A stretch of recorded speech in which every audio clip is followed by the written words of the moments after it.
persiapkan semua. Tepung terigu protein tinggi 500 gram. Jika kita mau bikin adonan roti-rotian, lebih bagusnya kita memakai tepung protein tinggi. Kenapa harus memakai tepung protein tinggi? Supaya nanti hasil rotinya ini ketika sudah matang ya, empuk, lembut, seratnya panjang dan keempukannya terjaga. Waktu kita proofing adonannya lebih mengembang seperti itu dibandingkan kita pakai tepung protein sedang atau rendah seperti itu. Lebih bagusnya kita pakai tepung protein tinggi. Susu cair 100 ml, kalian bisa pakai merek apa aja susu cairnya. Gula pasir 100 gram.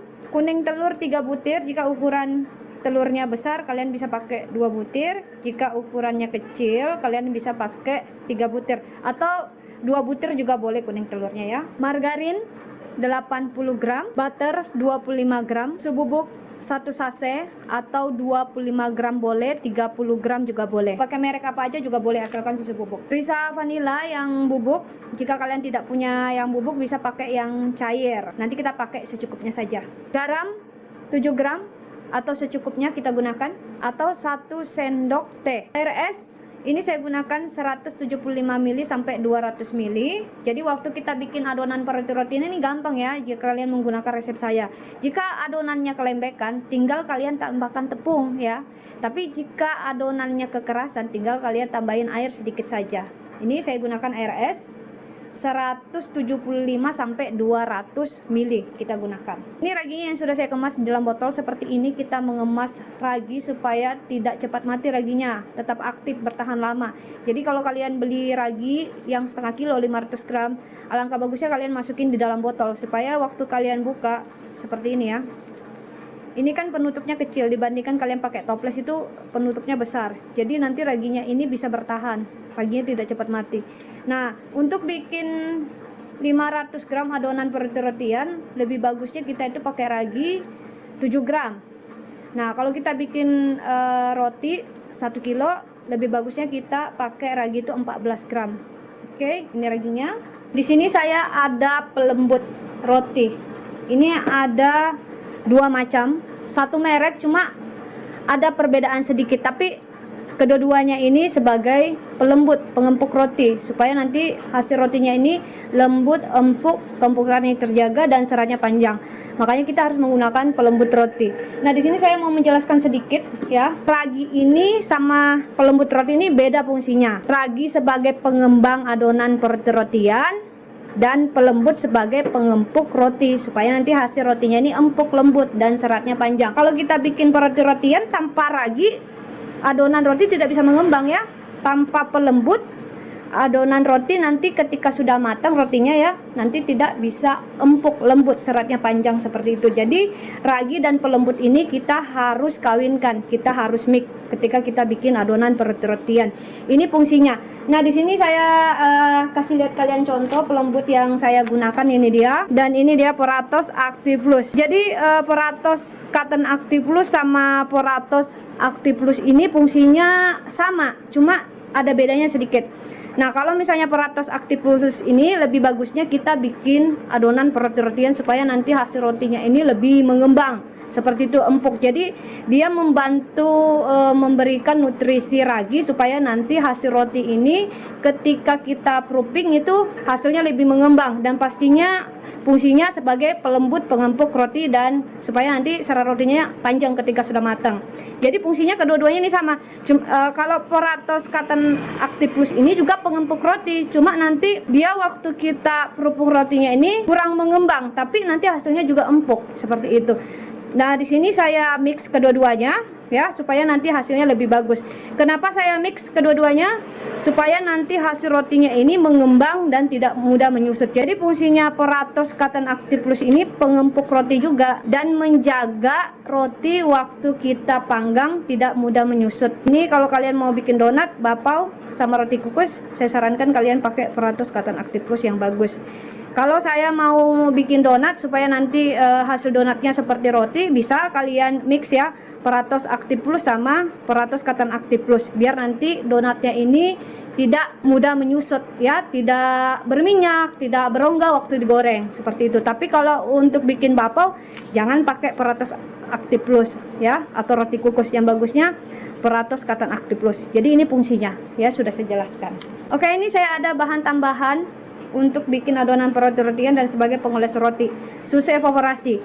Susu evaporasi ini sama kemasannya sama susu kental manis, hanya saja perbedaannya susu kental manis ini teksturnya kental dan rasanya manis. Jadi kalau kita untuk bikin sebagai pengoles roti, nanti hasilnya kurang bagus kalau susu kental manis. Nanti roti hasilnya bisa gosong dan warnanya bisa lebih coklat, tidak cantik ya, hasilnya kurang bagus. Tapi kalau kalian pakai susu evaporasi, karena susu evaporasi ini tidak ada campuran gulanya, dan ini lebih bagus untuk sebagai pengoles roti supaya nanti hasil rotinya ini cantik ketika sudah matang karena tidak ada campuran gulanya ya. Ini susu evaporasi. Jadi susu evaporasi ini teksturnya cair sedikit kental. Tapi kalau susu kental manis ya teksturnya kental dan rasanya manis. Nah, seperti ini contohnya susu evaporasi. Ini kalian bisa lihat ya, cair sedikit kental.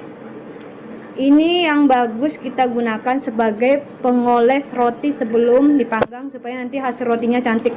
Karena susu evaporasi ini tidak ada campuran gulanya sama sekali. Oke. Jadi itulah perbedaannya susu evaporasi sama susu kental manis ya. Jadi susu kental manis ini tidak bagus digunakan untuk pengoles roti karena ada campuran gulanya. Nanti ketika kita panggang rotinya itu hasilnya bisa nanti gosong karena ada campuran gulanya. Susu evaporasi tidak ada campuran gulanya.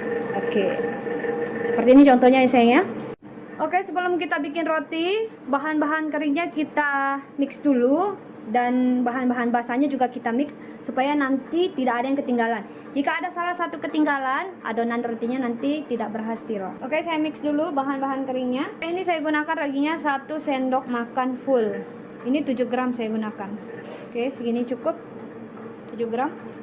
Risa vanila bubuk ini saya gunakan setengah sendok makan atau 1 sendok teh ya. Lembut peratus katan aktif plus. Ini yang satunya lagi peratus aktif plus. Susu bubuk. Selanjutnya susu cair dan kuning telur ini saya satukan ya. Margarin, garam, butter ini saya satukan karena ini sama-sama asin. Oke, ini bahan-bahan keringnya sudah saya campur dan bahan-bahan basahnya sudah saya campur. Ada air es. Selanjutnya kita bikin adonan rotinya. Langsung kita adon di mesin. Oke, langsung mengadon. Bahan-bahan keringnya saya masukin dalam mesin mengadon. Oke, selanjutnya kita aduk dulu biar merata. Susu dan kuning telur ini langsung saya satukan. Selanjutnya saya nyalakan mesinnya.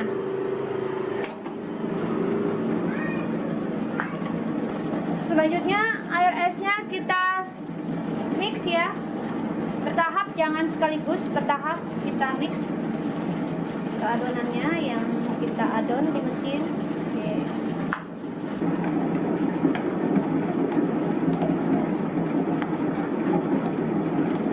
Oke, setelah setengah kali seperti ini kita adon di mesin.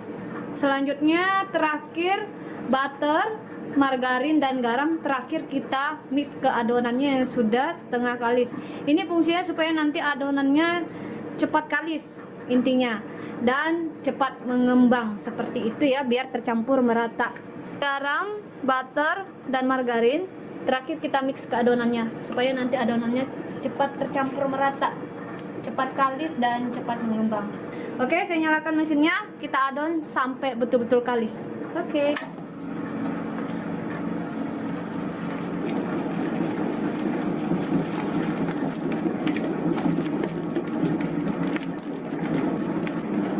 Oke, ini adonannya sudah kalis, mesinnya saya matikan. So, seperti ini adonan yang bagus, kalis, elastis. Jadi kalau kita bikin adonan roti-rotian, tentunya kita harus menggunakan mesin. Jika tidak menggunakan mesin, nanti hasil roti tidak empuk, tidak lembut, dan keempukannya tidak terjaga dan serat rotinya kurang panjang. Makanya di sini saya kasih kalian saran harus menggunakan mesin ya. Seperti ini adonan roti yang bagus, Jika ditarik, lentur, elastis, dan tembus pandang. Seperti ini contohnya. Nah, makanya kita perlu mesin untuk mengadon adonan pertertian. Jika tidak menggunakan mesin, nanti hasil rotinya kurang bagus. Nih, contohnya. Tembus pandang. Makanya kita memerlukan waktu sekitar kurang dari 15 menit sampai 20 menit. Paling lama 25 menit supaya nanti hasil adonan rotinya bisa elastis seperti ini. Tembus pandang. Oke, ini langsung saya keluarkan dari mesin. Oke, adonannya ini sudah saya keluarkan dari mesin. Selanjutnya langsung kita bagi-bagi, tidak perlu lagi kita proofing, kita diamkan sekitar 30 menit karena waktu kita mengadon adonannya ini di dalam mesin, ini sudah makan waktu sekitar 15 sampai 25 menit dan adonannya sudah mengembang. Jika kalian proofing lagi sekitar 30 menit atau lebih dari 30 menit, nanti hasil rotinya kurang mulus. Karena waktu kita bagi-bagi, tentu saja waktu kita bulat-bulatkan nanti karena sudah proses mengembang, akhirnya nanti rotinya tidak mulus. Jadi saya di sini memberikan kalian tips jika sudah mengadon di dalam pengadonan ya, karena sudah butuh waktu sekitar 15 sampai 20 menit dan adonannya sudah mengembang. Tips saya langsung dibagi-bagi supaya nanti tidak overproofing seperti itu ya. Nah, ini langsung kita bagi-bagi. Oke. Ini saya menggunakan timbangan ya supaya nanti besarnya sama. 40 gram. Oke, ini sudah saya bagi-bagi. Selanjutnya kita bulat-bulatkan ya. Kita bentuk nih, gampang kita bentuk seperti ini, gampang. Jadi adonannya kita tarik dari atas ke bawah, terus kita kunci seperti ini.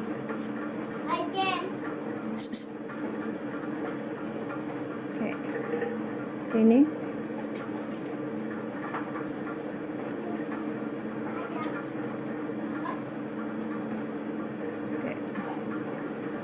Gampang ya, adonannya kita tarik dari atas ke bawah, kita kunci. Adonannya sudah saya bulat-bulatkan. Selanjutnya ini saya proofing kurang dari 30 menit. Setelah 30 menit baru kita bentuk. Oke, atau kita isi-isian tergantung selera. Oke, ini sudah 30 menit. Saya istirahatkan kurang dari 30 menit. Selanjutnya boleh langsung kita bentuk atau kita mau isi-isian tergantung selera. Sudah 30 menit saya istirahatkan kurang dari 30 menit. Selanjutnya boleh langsung kita bentuk atau kita mau isi-isian tergantung selera. Ini adonannya saya pipihkan langsung.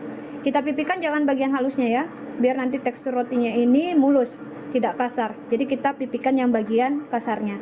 Nih, langsung kita bentuk seperti ini. Kita pipihkan. Setelah kita pipihkan, kita gulung, kita pencet bawah-bawahnya seperti ini. Oke. Terus kita satukan, kita cubit-cubit seperti ini, biar nanti waktu mengembang rotinya tidak terbuka seperti ini. Ini sudah jadi. Oke, ini ya adonannya kita pipihkan. Jangan lupa kita pipihkan di bagian kasarnya, jangan bagian halusnya, supaya nanti tekstur rotinya mulus, tidak kasar. Jadi kita pipihkan bagian kasarnya. Oke, kita pipihkan setengah pipi seperti itu. Kita pipihkan setengah pipi seperti ini. Selanjutnya kita rolling, kita pencet-pencet bagian bawahnya supaya nanti waktu mengembang rotinya tidak terbuka dan serat rotinya halus, tidak berongga. Oke, terus kita cubit-cubit, kita satukan seperti ini. Oke, ini sudah jadi. Loyangnya yang sudah saya olesin pakai Carlo. Jika kalian tidak ada Carlo, kalian bisa oles pakai margarin atau mentega, biar tidak lengket waktu rotinya sudah matang. Ini langsung saya susun, sudah saya bentuk, langsung saya susun. Harus diberi jarak ya, tidak boleh tidak diberi jarak, biar nanti rotinya ini ketika mengembang tidak berdempet-dempetan. Oke, seperti ini kita beri jarak karena nanti ini rotinya mengembang.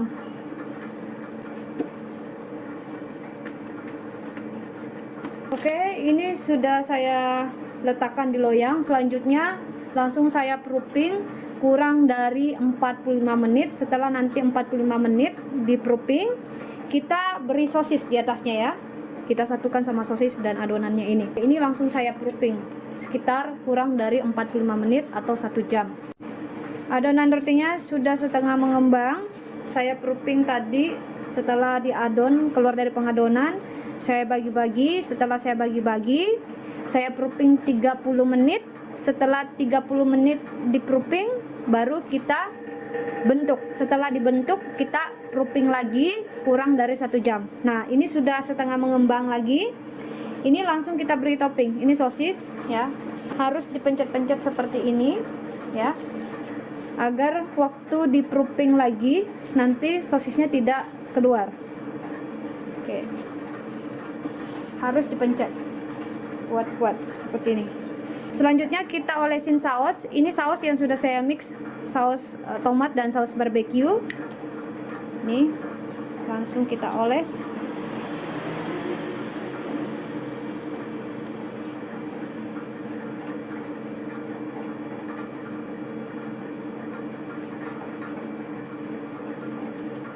Diberi taburan keju parut di atasnya seperti ini.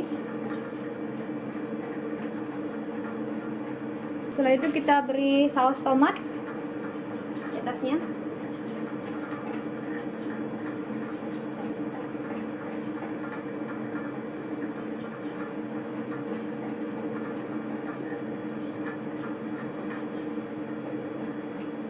Saus mayones.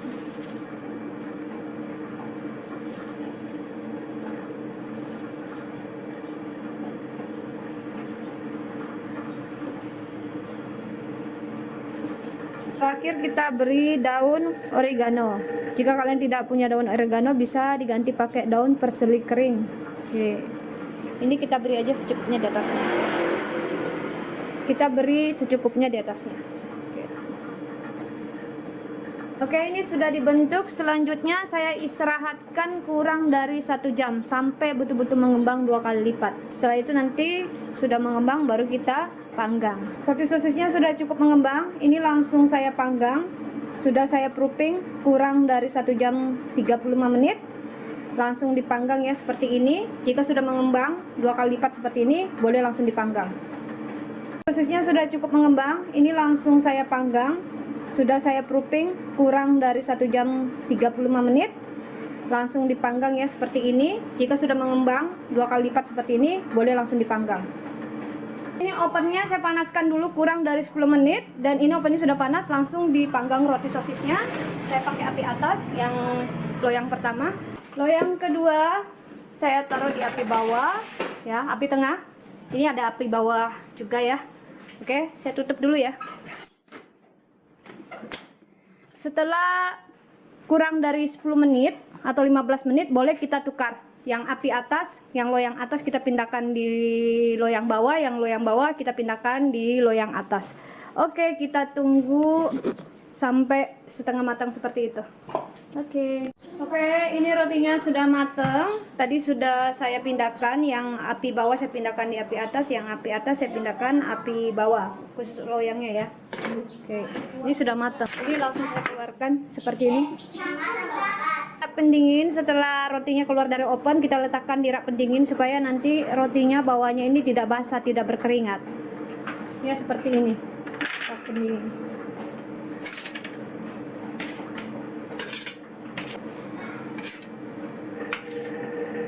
Rotinya sudah saya letakkan di rak pendingin. Jika nanti sudah dingin, baru kita kemas. Jangan dibiarkan terlalu lama di ruang terbuka, terkena angin nanti rotinya bisa keras ya dan kering. Nah, ini kita tunggu dulu dingin. Setelah dingin baru kita kemas. Oke, ini sudah dingin. Setelah dingin rotinya jangan terlalu lama kita biarkan di suhu ruang, karena nanti terkena angin dan rotinya bisa kering dan keras. Jika sudah dingin langsung dikemas ya, biar rotinya terjaga keempukannya. Langsung kita kemas.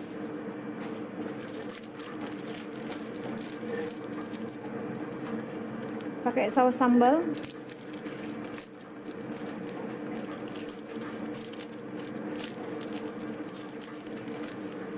Seperti ini.